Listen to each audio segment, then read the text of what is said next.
Merci de nous rejoindre sur France 3 Bretagne. La Covid et le confinement ont durablement impacté notre économie et notre façon de travailler aujourd'hui. Alors du coup, l'organisation de nos entreprises est en pleine mutation et puis il y a aussi ces secteurs qui émergent grâce à la révolution numérique. Bref, un nouveau monde professionnel est en train de naître. On en parle ce mois-ci dans Enquête de région avec nos invités, nos reportages.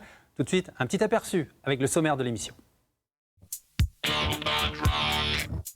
Nous vous proposerons une immersion au site PSA de Lajanais près de Rennes. Fermée durant 2 mois, l'usine du constructeur automobile a rouvert. Nous verrons comment cette usine de 3000 salariés s'adapte aux nouvelles contraintes sanitaires et change son organisation grâce notamment à une révolution, le télétravail. La crise, c'est aussi l'émergence d'une nouvelle économie. En Bretagne, des entrepreneurs parient sur le monde d'après, sur une nouvelle manière de produire et de consommer. Nous verrons que les services à la personne et la révolution digitale offrent de très belles perspectives.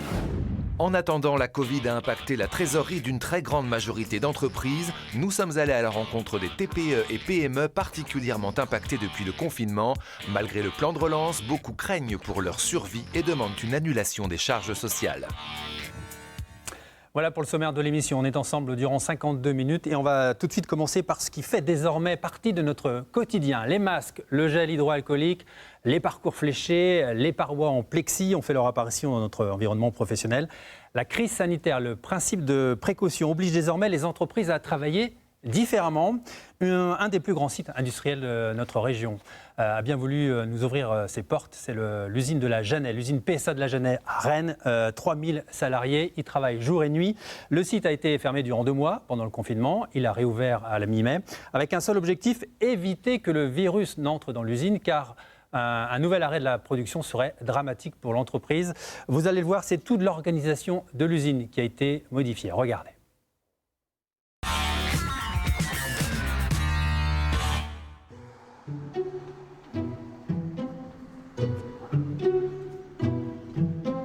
C'est la mi-journée, l'heure de la prise de service pour une partie des salariés. L'activité a repris un cours quasi habituel sur le site. Aujourd'hui, 2 équipes travaillent en journée et une 3e la nuit.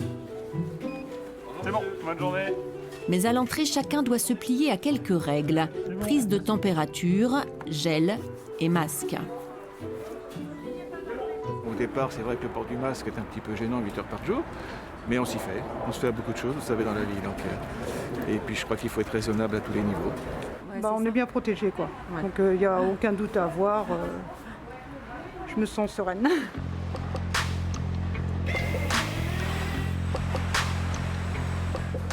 Une sérénité pour les quelques 2000 salariés, gagnée au prix de la mise en place d'un protocole sanitaire très précis à l'intérieur de l'usine, qui prend effet dès l'arrivée. Pendant tous les 2 mois d'arrêt complet de l'usine, on a près de 50 personnes qui ont à la fois travaillé avec les instances médicales du groupe pour réfléchir, élaborer le protocole, et puis aussi dans les ateliers, dans les vestiaires, dans tous les lieux de vie, mettre en place physiquement toutes ces mesures d'éloignement, de signalisation. Ce déploiement du protocole a nécessité un investissement humain très important. Port du masque obligatoire, c'est bon. Ok. Donc tout est ok. Ce sont ces hommes et femmes en bleu bien identifiables qui contrôlent quotidiennement le respect des mesures barrières. Vous êtes à moins d'1 mètre. Personnel tournant, les vérificateurs sont 10 pour chacune des 3 équipes. Ils sillonnent en binôme les ateliers, tous les espaces de travail et de pause. Dans cette zone-là, au niveau des casiers de bord de ligne, on a matérialisé 1 mètre carré au sol. Et là, ce qu'on dit, c'est une seule personne à la fois. On n'est pas des policiers, hein. On est là pour transmettre le protocole, ce qui doit être fait. On avait l'habitude de faire ce qu'on appelle nous des vérifications de respect de standards. En fait, c'est une gamme de travail, on va vérifier qu'elle est bien appliquée. Là, en fait, on l'a juste déployé pour le protocole sanitaire. Tous les jours, ceux qu'on appelle les vérificateurs se retrouvent pour faire le point sur ce qui est à améliorer et ce qui a été constaté durant les tournées. Le nombre de cas avec température supérieure à 37,5, c'était 0 sur le premier gardiennage. Gardiennage de normal, vous avez eu d'autres cas? Non? Ok, on reste à 0, très bien. Leur rôle, outre vérifier l'application du protocole, c'est aussi le contrôle des entrées, le conseil et l'information par voie d'affichage, mais encore la gestion des stocks de consommables, masques, lunettes, gel et spray de nettoyage. Les mesures barrières sont essentielles aujourd'hui à la poursuite de l'activité. Mais au moment de la remise en route de l'usine, il a aussi fallu appeler du personnel en renfort. Quel que soit leur domaine de compétences, administration, comptabilité, gestion, les volontaires, dont les fonctions n'étaient pas essentielles, sont venus participer à la production. Pascal Elou est de ceux-là. Cadre, il a la responsabilité de 150 opérateurs au montage, mais durant 2 mois, il est retourné travailler sur la ligne. Ça rapprochait déjà les hiérarchiques avec les gens qui montent les voitures, donc les opérateurs. Il y avait parfois une séparation. Là, la barrière physique a disparu. Du coup, on a créé des liens différents. Il n'y a plus cette notion de chef ou de pas chef. Tout le monde monte des voitures et tout le monde se retrousse les manches pour faire des voitures. Et ça fait chaud au cœur et ça a apporté des relations différentes. On est obligé de faire des efforts parce qu'on le sait très bien quand même. De toute manière, c'est la performance économique qui nous protège aussi. Si on est performant économiquement, on peut éventuellement batailler pour avoir un projet de véhicule. Si on ne l'est pas, c'est plus compliqué. Donc, mais la situation implique effectivement des redéploiements des compétences sur la production, des heures supplémentaires qui sont actuellement très importantes. Des redéploiements, des heures supplémentaires, la pandémie a généré d'autres formes d'organisation. En tant que Mathias vérifie les données et on devrait pouvoir engager les essais dans 15 jours. Le télétravail s'est ainsi développé, devenant la règle à PSA pour les personnes hors fabrication. Dominique Rupin vit à 25 km de la Jeannet. Sa fonction consiste à optimiser les coûts de production. Désormais, il travaille chez lui 2 jours par semaine en moyenne. Un gain en termes de temps de trajet, mais pas seulement. Je peux me permettre de me mettre sur un dossier. Je sais que je ne serai pas dérangé par rien. Donc je suis vraiment tranquille là-dessus. Je peux y consacrer 1 heure sans être dérangé du tout. Donc ça, c'est un avantage. Après, le désavantage qu'il peut y avoir, c'est que sur un dossier, je peux avoir un point de questionnement. Habituellement, j'ai besoin d'aller dans l'atelier pour voir un produit pour le solder. Là, je ne peux pas le faire. Il faut que je le note. Et lors de mon prochain passage en usine, je pourrais incrémenter ce point-là. Mais ce télétravail se fait à marche forcée, regrette la CFDT, qui demande de ne pas dépasser un maximum de 3 jours par semaine, relayant l'enquête nationale réalisée en juin auprès de 3000 salariés. Ils ne veulent pas un télétravail massif, ils veulent que le volontariat soit respecté et ils souhaitent surtout effectivement garder le lien avec leurs collaborateurs, garder le lien avec le manager parce qu'il y a beaucoup d'inquiétudes autour de la perte du lien social. Aujourd'hui, le site de la Jeannet, qui fabrique des Peugeot 5008 et des C5 Aircross, a retrouvé une vitesse de croisière. Il produit 2700 véhicules par semaine, soit 300 de moins qu'au début de l'année, mais sans la 4e équipe du week-end. Cependant, difficile d'évoquer les conséquences de la crise pour l'entreprise. On peut parler éventuellement de coûts du protocole sanitaire, mais encore une fois, les coûts ne sont rien par rapport à l'enjeu qu'est la protection sanitaire de la société et du groupe et des salariés. Pour l'instant, aucun cas avéré de Covid-19 n'a été signalé dans l'entreprise, qui compte en revanche un volant permanent d'une vingtaine de cas contacts. Des absences qui perturbent déjà fortement le quotidien. Alors tout l'enjeu, encore et toujours, est de faire barrage au virus. Voilà, les protocoles sanitaires, le télétravail. On va en parler avec nos 2 premières invitées. Lise Delcourt, chargée de mission à l'ARACT, traduire association régionale pour l'amélioration des conditions de travail. Et à vos côtés, Caroline Ruyer, spécialiste des ressources humaines, maître de conférences à Rennes et enseignante notamment à l'IGR de Rennes. Merci à toutes les 2 d'avoir accepté notre invitation. Lise, je vais commencer avec vous. On vient de voir dans le reportage, PSA a mis le paquet pour tendre vers le risque zéro. J'ai envie de dire, voilà, c'est un grand constructeur automobile, il en a les moyens. Est-ce que cette mise en forme des protocoles sanitaires était à la portée de toutes les entreprises aujourd'hui en Bretagne ? Alors c'est vrai que toutes les entreprises ont eu à s'adapter très rapidement, en quelques heures, en quelques jours. Oui, ça a été immédiat, brusque. Voilà. Et donc c'est vrai que ça a été un enjeu assez fort pour les entreprises, sachant que pour certaines, il y a eu du maintien d'activité, d'autres de la fermeture de certaines activités. Et ça s'est traduit par des organisations assez complexes à gérer et multiples. Donc du chômage partiel, de l'arrêt de travail, du travail à domicile, mais aussi des équipes qui sont restées sur place, alors parfois réduites ou en roulement. Donc c'est vrai que ces organisations étaient assez complexes à gérer et les entreprises, en tout cas qui nous ont fait part de leur retour d'expérience, nous disaient qu'il y avait quand même des points d'appui, notamment le rôle de manager. qui ont géré au quotidien cette organisation auprès de leurs équipes, qui ont régulé au quotidien aussi au jour le jour toutes ces difficultés. Alors vous avez justement proposé aux entreprises un module objectif reprise, c'est ça? Vous pouvez nous en dire un peu l'esprit? Alors c'est en partant du constat que la période avait sollicité finalement des questions, des préoccupations pour les entreprises, que le ministère du Travail a souhaité monter ce dispositif Objectif Reprise. Il est piloté en région donc par l'ARACT et la Direct dans chaque région. Il est destiné à accompagner les entreprises de moins de 250 salariés sur les problématiques qui ont émergé en matière d'organisation du travail, de management, de relations sociales ou de prévention des risques. Ce dispositif donc gratuit pour les entreprises permet de les accompagner sur du conseil, des premières ressources, voire de l'accompagnement individuel ou collectif pour faire face à ces difficultés ou à ces nouveaux enjeux dans leur quotidien. Alors Caroline Rullier, on vient de le voir, la PSA qui avait déjà adopté le télétravail. Est-ce que d'une manière générale en Bretagne, le télétravail était déjà une tradition dans les entreprises? Oui et non. Si je dois remonter à l'historique des recherches que j'ai pu mener avec des collègues bretons sur le télétravail dans les organisations bretonnes, en 2012, les pratiques étaient plutôt embryonnaires pour la plupart des entreprises. À titre d'exemple, lorsqu'on a dû démarcher, puisque le travail d'un chercheur, c'est de démarcher des entreprises qu'il va investiguer, on a frappé, je pense, à la porte de 50 entreprises en 2012 et seules 2 entreprises à l'époque nous ont ouvert leurs portes. Donc c'est dire aussi que quand je parle de pratiques embryonnaires, il y a faire du télétravail et mettre en œuvre tout un dispositif d'accompagnement, comme Lise le suggérait, d'organisation, de management, de proximité, etc. On peut dire que le confinement a accéléré le processus? Oui.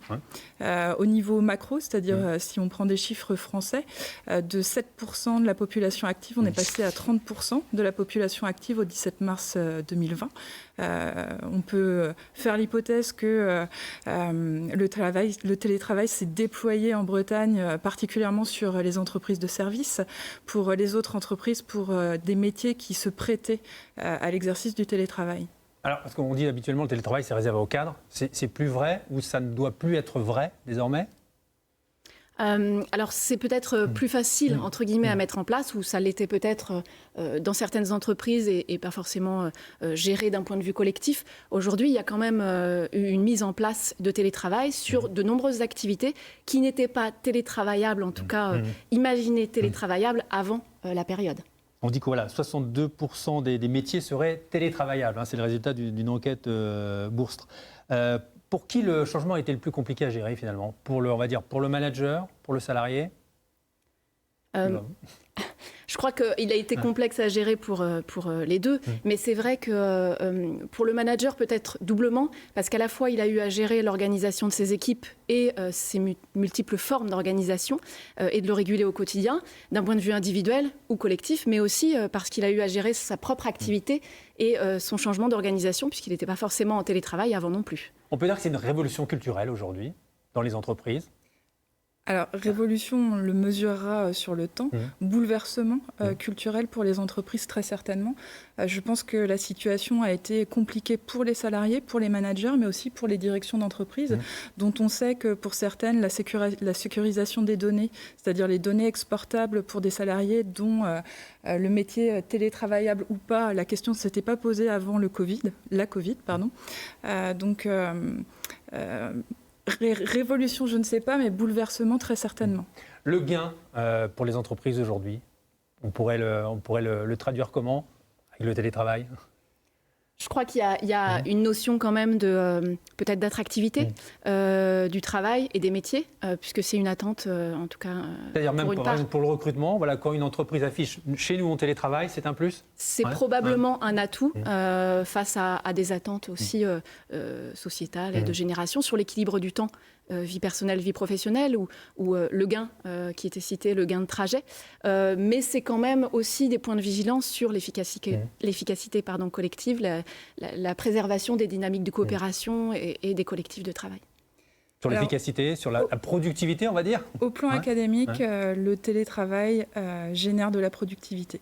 Ça, c'est démontré. Maintenant, tout dépend de la manière dont il s'implémente, dont il se met en œuvre dans les organisations. Je crois vraiment, et c'est le positionnement que j'ai avec mes collègues chercheurs, que le télétravail est un levier de bien-être au travail, de qualité de vie dans le travail. Plus spécifiquement, si on revient aux motivations des salariés à télétravailler avant la Covid, la plupart du temps, les 3 motifs principaux ou les 3 motivations. On va en parler. Justement, il y a une première motivation, enfin, entre guillemets, un premier gain pour les salariés. On va en parler. Il n'est pas négligeable, il concerne le porte-monnaie. Une équipe de la rédaction de France Télévisions a rencontré un télétravailleur pour évaluer avec lui les diverses économies possibles. Vous allez voir, c'est très instructif. On regarde et on revient avec vous après.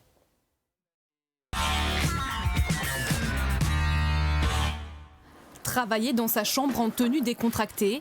Depuis le confinement, le télétravail a changé les habitudes de Julien Giguois et aussi son porte-monnaie. Plus de frais de transport, moins 40 € par mois. Moins de vêtements à acheter. 40 € de moins. Un défraiement de ses dépenses comme l'électricité, 15 € gagnés. Et plus de repas à l'extérieur, 100 € en moins, car il garde toujours ses tickets restaurant. Ce statisticien en assurance a vite fait les calculs. Des économies cachées, 900 € ces 6 derniers mois. C'est de l'argent qu'on ne voit pas partir en fait, tous les mois parce que c'est payé par des tickets restaurants ou on pense que c'est normal de le payer tous les mois.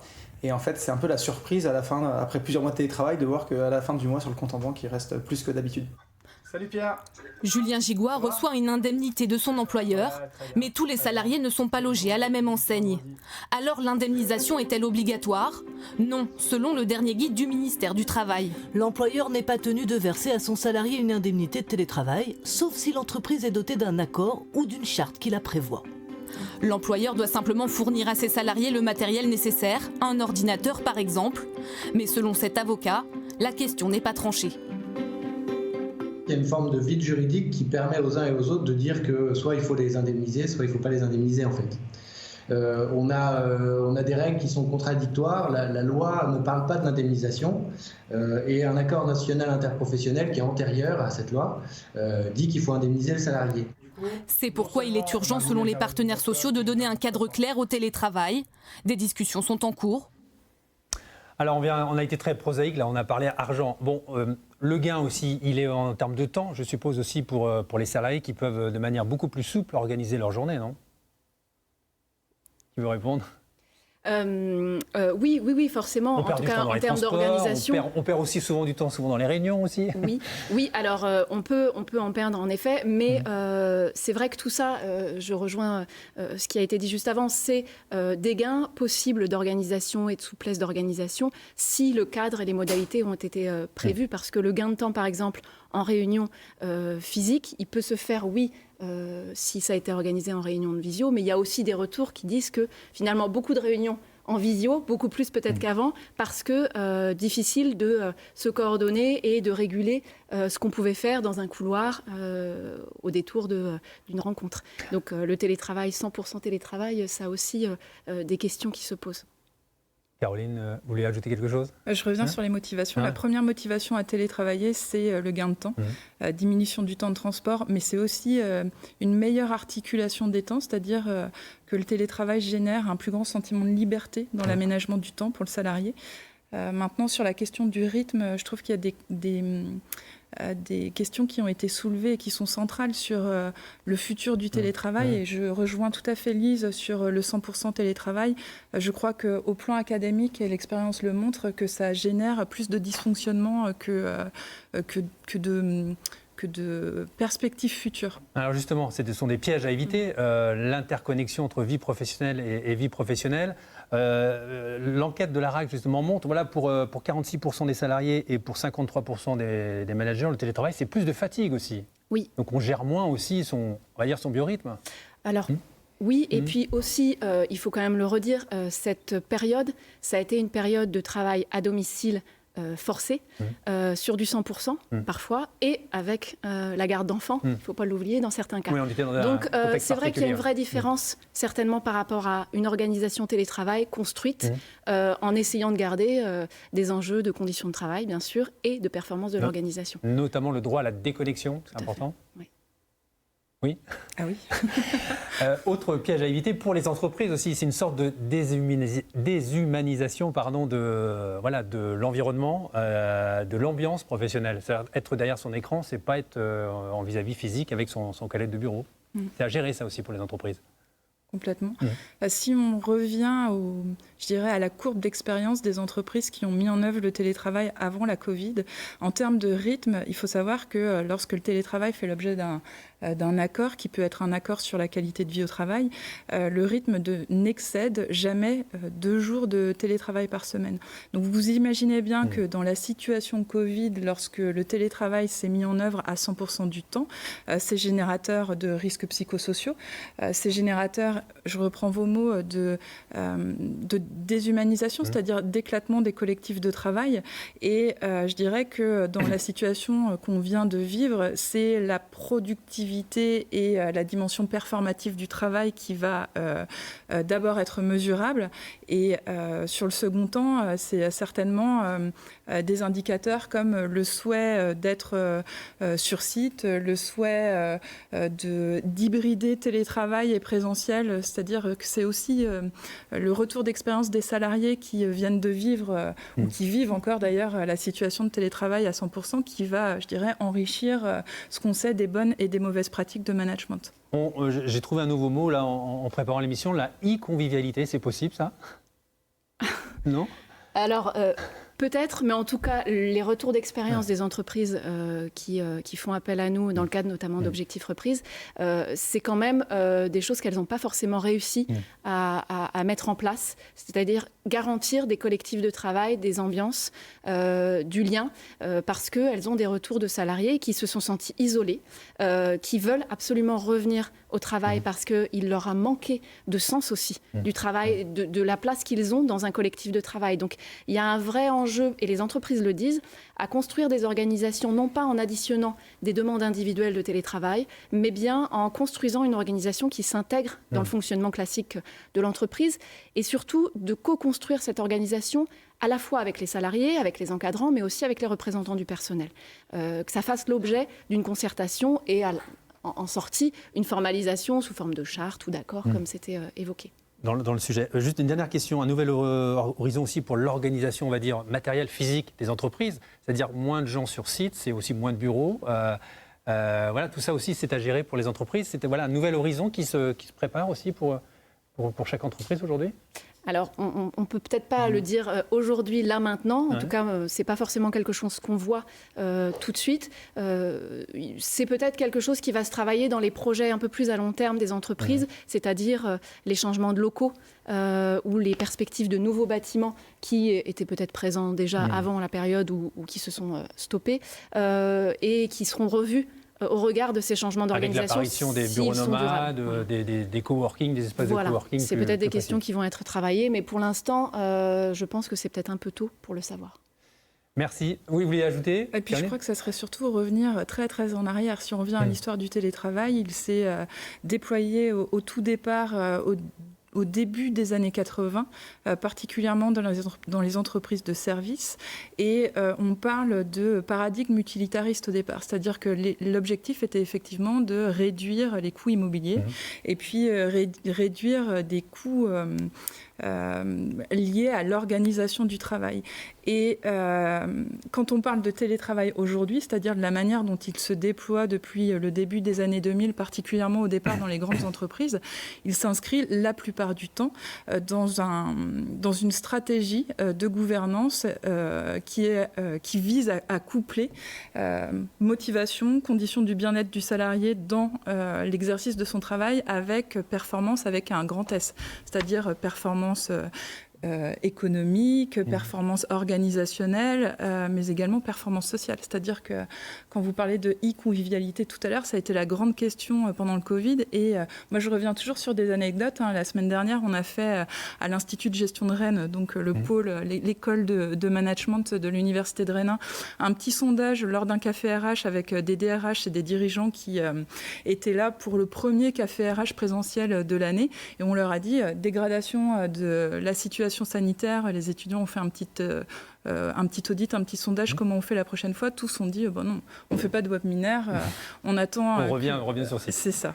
Merci à tous les deux pour ce décryptage sur le télétravail et les nouveaux protocoles sanitaires qui s'imposent pour les entreprises. Alors, la Covid et le confinement ont aussi mis en lumière une nouvelle manière de consommer.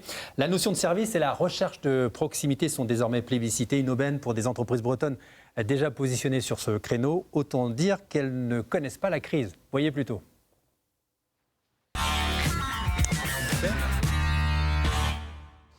Parfait. Merci. Qu'est-ce qu'il y a à dire en particulier sur le vélo?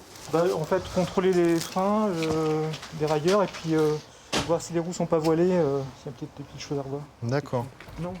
Le diagnostic est rapide. Moins de 2 minutes plus tard, le verdict tombe. Patin avant. Patin avant, c'est ça. Patin arrière. D'accord. Réglage de la transmission juste pour la grande vitesse qui passe pas. Ok. Voilà.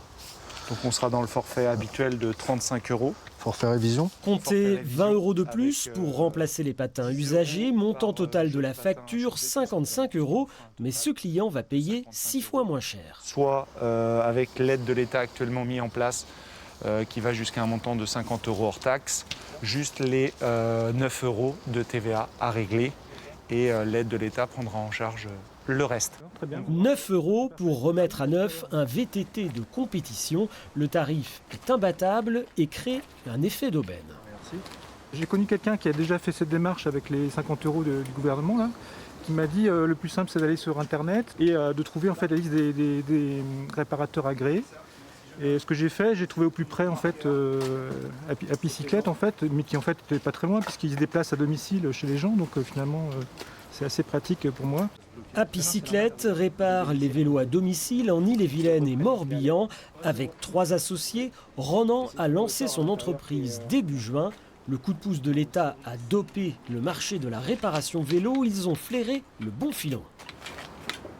Decathlon ou Intersport connaissent un vrai embouteillage en termes de rendez-vous. Nous, à l'inverse, on a l'opportunité, vu qu'on est tout nouveau et qu'on a 2 camions, de prendre les clients beaucoup plus rapidement.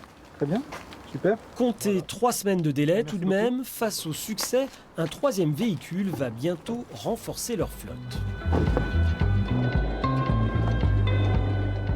La crise sanitaire de la Covid a fragilisé des pans entiers de notre économie. Pourtant, certaines entreprises tirent leur épingle du jeu. Qui sont-elles? Quelle est leur recette? Bonjour, je viens chercher ma commande 2122 au nom de l'Amoré. Ouais. Sans aucun doute, pour les magasins alimentaires, drive et livraison à domicile furent les clés du succès pendant le confinement et l'occasion de conquérir de nouveaux clients. Ah bah super. À tous les moments, même les plus compliqués, mi-mars, on a maintenu un service de click and collect en 2 heures.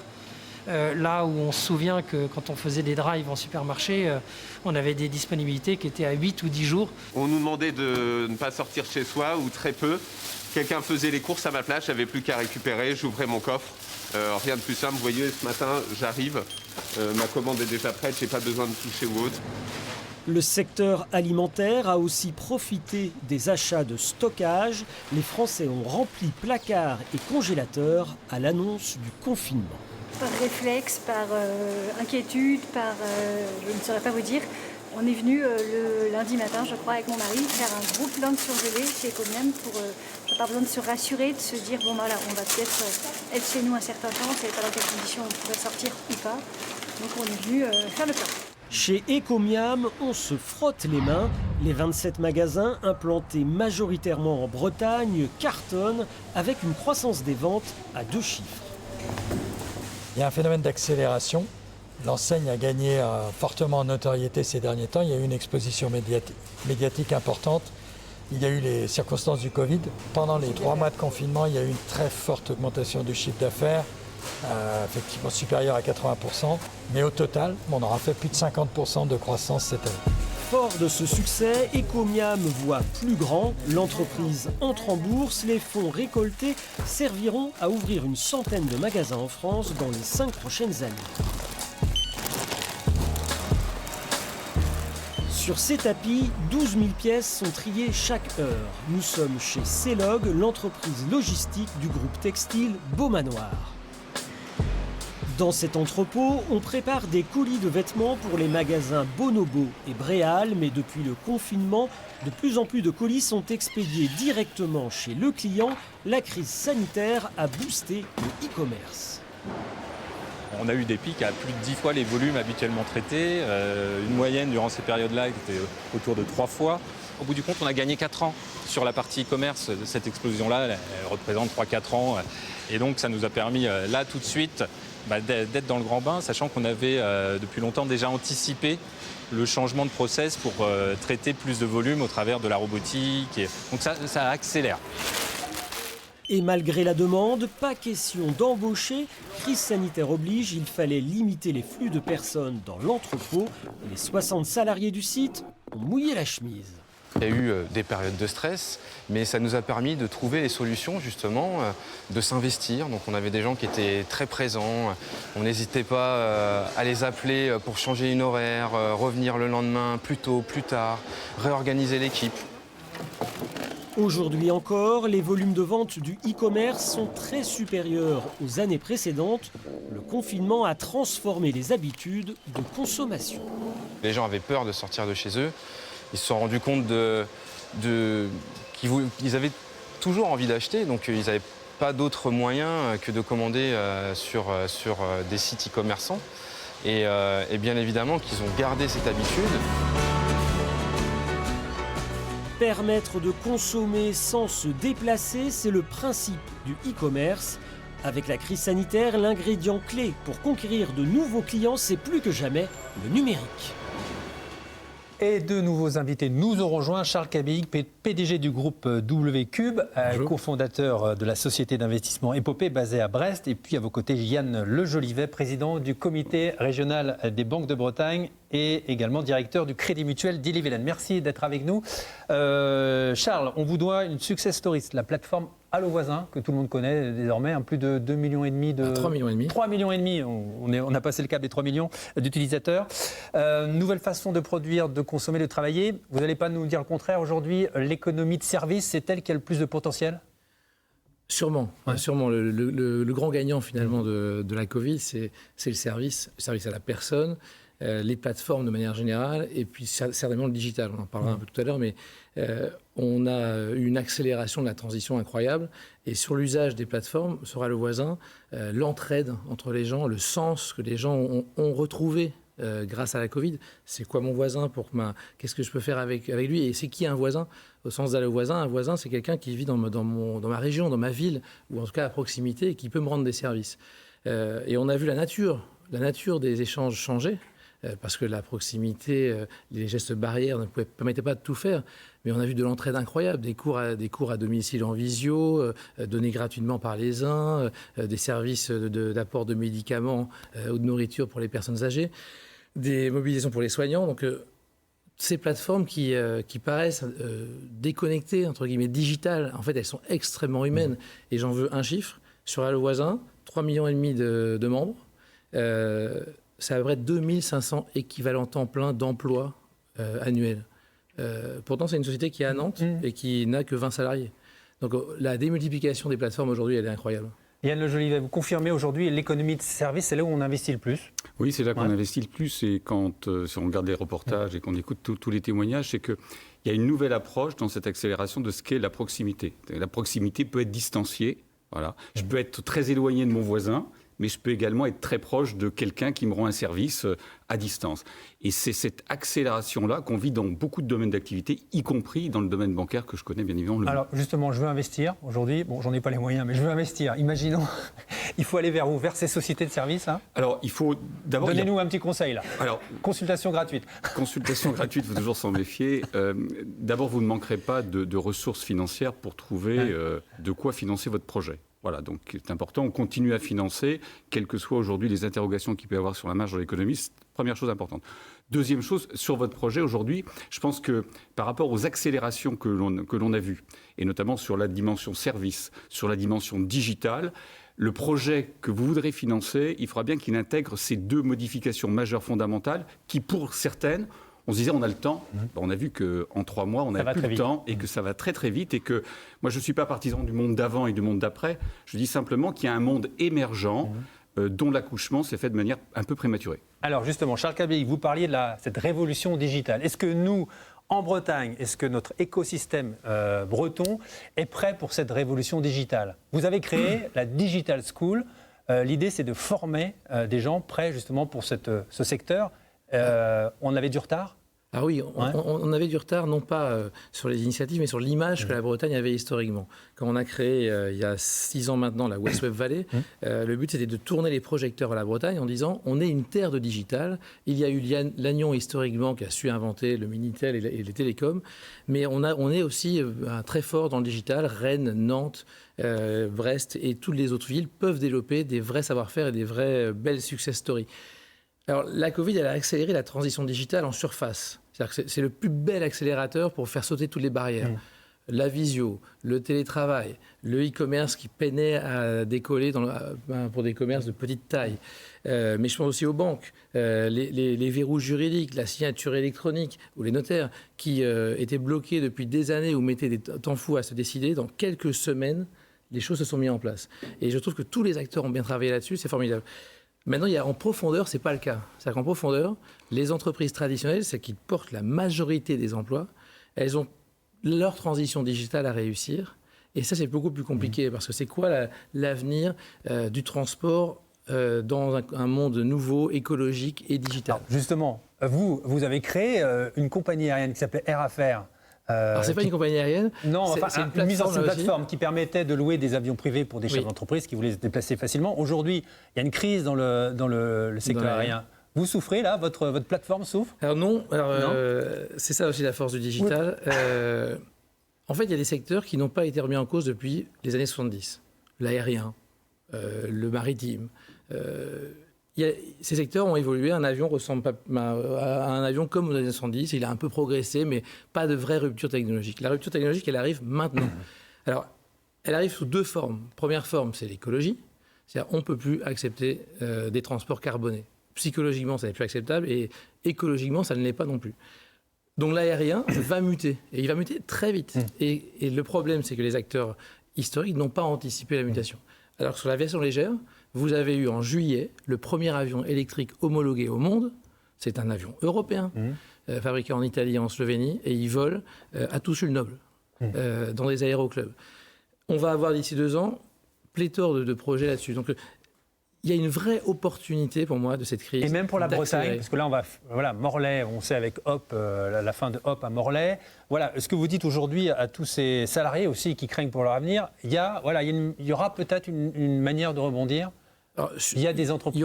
Il y aura sûrement une manière de rebondir. Ce qui est sûr, c'est qu'il ne faut pas essayer de sauver des entreprises qui sont structurellement plus adaptées à leur marché, mais il faut accélérer l'arrivée d'entreprises adaptées. Après, l'exemple de Hop, c'est un très bon exemple, je vais rebondir là-dessus parce que ça traduit un autre sujet et qui pour moi est le principal de cette crise. C'est qu'on doit se battre pour que les centres de décision restent en région. On va en parler. C'est ça le sujet principal pour sauver des entreprises et des emplois. Je voudrais juste qu'on termine justement sur ce panorama des entreprises appelées à se développer et celles qui sont aussi appelées à disparaître. Est-ce qu'on connaît déjà les victimes aujourd'hui de cette crise du confinement au niveau régional, par exemple? Ce serait présomptueux de le dire. En revanche, on voit bien qu'il y a des secteurs qui sont touchés de plein fouet. Donc, souvent des secteurs qui étaient florissants à la fin de l'année dernière, qui sont confrontés à des crises de fond, en fait, de leur modèle. On parle des motorisations et l'automobile, mais qui avait déjà commencé à préparer les choses. Il y a des secteurs qui, moins structurellement, sont confrontés aux problématiques. Tout ce qui est événementiel, hôtellerie, restauration, tous les traiteurs. Un certain nombre de commerces de proximité également, parce qu'en abolissant les distances, on abolit quelque part la dépendance à un commerce de proximité. Voilà. Donc, ces modèles-là sont appelés sans doute à se transformer et à évoluer. Voilà. Je pense que personne n'est condamné, et notamment pour rencontrer régulièrement des commerçants de proximité qui, eux, ont vécu une période totalement de blackout. Premier point évoqué avec eux, en tout cas première réaction de leur part, en disant on a compris que si on n'avait pas une vitrine digitale en plus de notre vitrine physique, on était mort. La transition est déjà faite. Vous parliez justement tout de suite, là, je vous ai coupé Charles, désolé, la relocalisation, c'est justement le pari que vous faites avec votre nouvelle société, Epopée. Exactement. Favoriser l'émergence de nouveaux leaders régionaux, on va dire, c'est un peu ça? Exactement. Je trouve que... Vous y croyez, ça, la relocalisation? Non, plus que jamais. Alors, je pense que les étoiles sont alignées pour plein de raisons. D'abord, la Bretagne a des atouts, les régions ont des atouts et la Bretagne encore plus que les autres. On a des mètres carrés accessibles, des écoles de qualité, des gens qui sont fidèles et travailleurs et qui ont envie de rester sur leur territoire. En fait, moi, je pense que il est possible aujourd'hui, grâce au digital et à tout ce qui se passe... Oui, mais à Paris, là, dans les conseils d'administration, on en est conscient aussi. Alors, je pense qu'on est de plus en plus parce que il y a quand même 1 million de Parisiens qui ont passé leur confinement en province. Et ce n'est pas les travailleurs opérationnels, c'est souvent des cadres. Et c'est parce que leur rêve a pu devenir réalité, parce qu'ils se sont émancipés de règles du jeu qui étaient fixées autour de réunions physiques, etc. Maintenant, on peut relocaliser de deux manières. Il y a éviter de perdre les centres de décision existants et développer des filières d'excellence. Ça, c'est pour moi la priorité absolue, parce que les boîtes étant fragilisées, il va y avoir des prédateurs qui sont opportunistes et qui vont tenter de prendre la main sur des belles entreprises bretonnes. On va aussi avoir des dirigeants bretons qui, face à la transition qu'ils vont devoir mener, transition écologique, digitale, sociétale, etc., vont se dire « Oh là, j'ai pas forcément envie de repartir pour 10 ans, c'est le moment de céder ». Et là, si on n'est pas capable de mettre les talents qui vont bien et l'investissement qui va bien pour que ces boîtes restent en Bretagne, ces boîtes seront rachetées par des acteurs extérieurs. Donc ça, c'est le premier point. Et le deuxième point, c'est d'attirer la relocalisation d'acteurs de l'extérieur. Et là, on a tous les atouts pour le faire. Il n'y a aucun frein objectif aujourd'hui contre ça. On a plutôt des politiques, y compris nationaux, qui ont envie d'avancer là-dessus. On va rentrer dans le débat sur Arkea, Arkea Bretagne.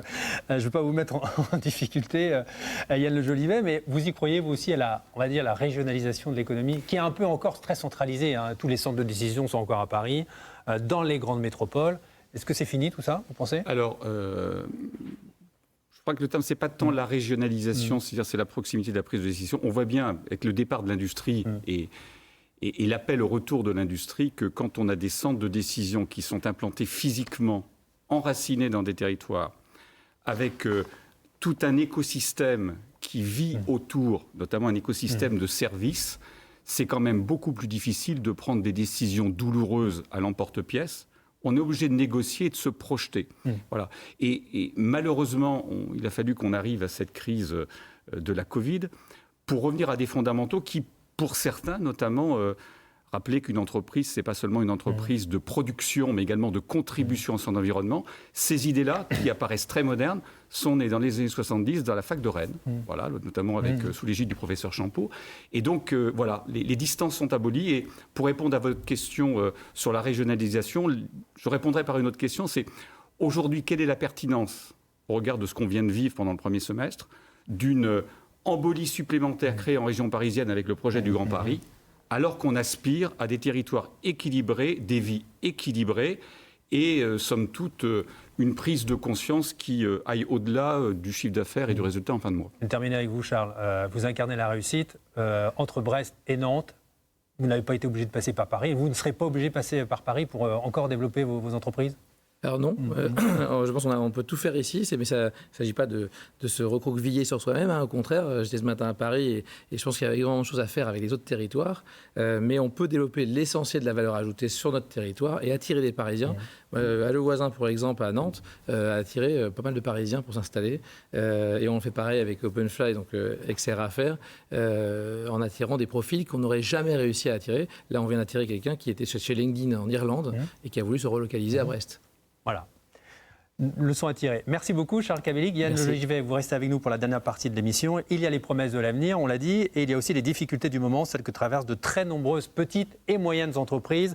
On va leur consacrer la dernière partie de cette émission. Le plan de relance débloqué par le gouvernement soulage bon nombre d'entre elles, notamment au niveau de la trésorerie, mais la reprise n'est pas garantie. Pour autant, je vous propose d'écouter plusieurs témoignages recueillis ces derniers jours.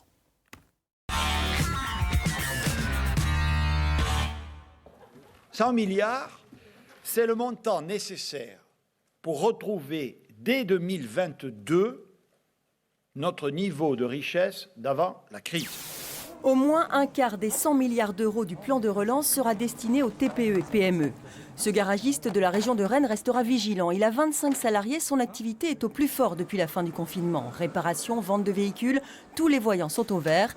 Les aides mises en place par le gouvernement lui ont permis de redémarrer. Pour l'instant, il nous aide beaucoup, c'est vrai qu'on apprécie, on ne va pas dire le contraire, mais à voir comment ça va durer dans la longueur. Parce que Moi, personnellement, j'ai fait quand même pas mal d'emprunts pour que ça reparte. Mais après, tout ça, il faudra les rembourser. Hein. C'est ce qui est normal. Mais si on a autant de boulot avec la rentabilité qu'on a aujourd'hui, on sera bien. À voir ce que ce sera demain, quoi. Chez ce traiteur, l'activité a repris à moitié seulement. Et aujourd'hui, il enregistre de nouveaux reports. Des mariages reportés une première fois qui le sont une deuxième fois. Plus que des aides, il attend des règles sanitaires compréhensibles.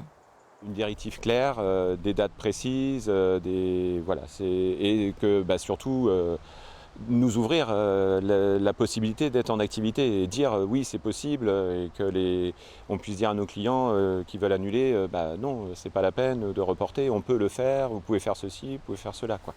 Un autre domaine, alors celui-ci... Kevin Blanchard est aussi impacté par l'annulation de nombreux événements. Il se réjouit de la baisse des impôts de production, ces charges fixes qui ne dépendent pas de la productivité des entreprises. Mais il attend maintenant le retour pérenne des consommateurs. Le gouvernement met en place des choses pour les entreprises, ça on en est conscient. Maintenant, il faut que le consommateur lui-même l'entende, parce que c'est vraiment le consommateur final qui va déterminer la suite de notre économie. Le gouvernement envoie un signal fort aux TPE et PME. En Bretagne, comme ailleurs, elles emploient plus d'un salarié sur 2.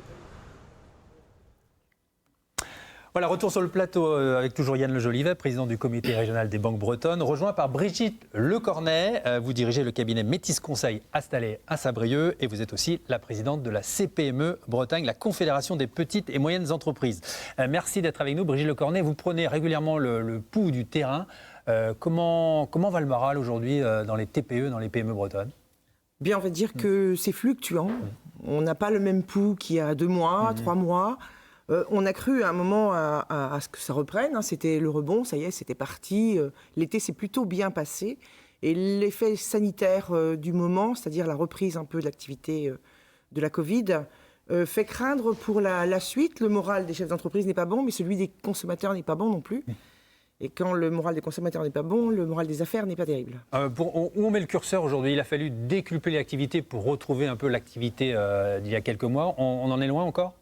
Oui, on en est loin. C'est-à-dire que pour compenser la baisse la perte de chiffre d'affaires et la perte de marge qu'on a eue sur les premiers mois, il aurait fallu avoir une activité décuplée avec beaucoup plus de marge pour compenser les charges supplémentaires qui ont été, pour le coup, stockées.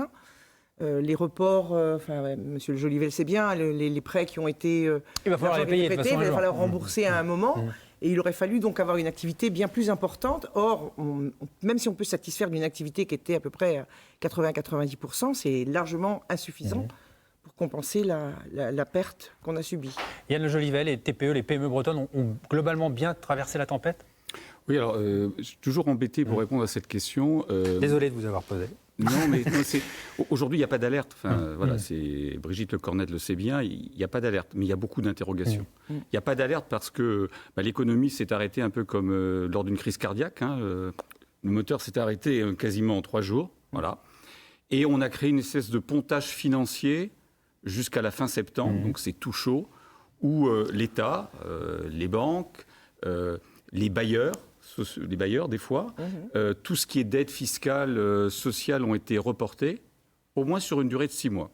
Et on arrive à la fin de cette première période de 6 mois. Donc comment on va s'en sortir ? Alors il y a peut-être une date symbolique, c'est en octobre, là, c'est la date limite des dépôts de cessation de paiement dans les tribunaux de commerce. Là, on aura un indicateur, là, non ? Oui, alors, quand je vous disais il n'y a pas d'alerte, c'est que le tribunal de commerce n'a jamais, ou n'avait jamais aussi peu traité d'affaires, et que malheureusement les affaires de droit habituels ont repris à compter du 24 août et en effet, les premières mesures, on les attend début octobre. Donc on va commencer à avoir un premier élément de réponse aux interrogations que j'évoquais.